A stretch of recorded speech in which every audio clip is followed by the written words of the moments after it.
Rozcvičovacie desatoro 90. Do tejto pozície sa dostaneme tak, že si sadneme na zadok, jednu nohu dáme dopredu, druhá noha bude vzadu, obidve budú pokrčené v kolenách, cca 90 stupňov a náš pohyb, naše cvičenie bude začínať a vyzerať tak, že odlepíme členok od zeme,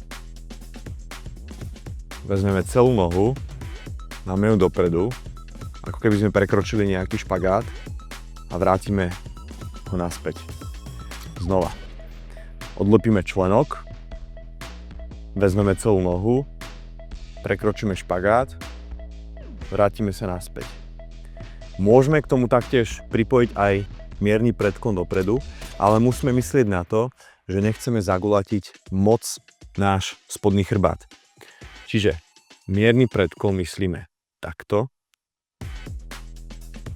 a potom môžeme spraviť presne to isté, čo sme urobili ako prvé. To isté platí pre druhú stranu.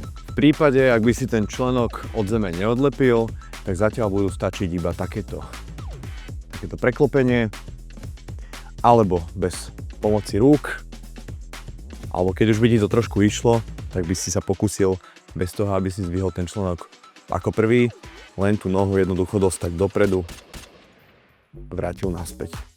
Ešte aby som doplnil, ruka, opora, je to dovolené, je to trošku ľahšie, ten variant.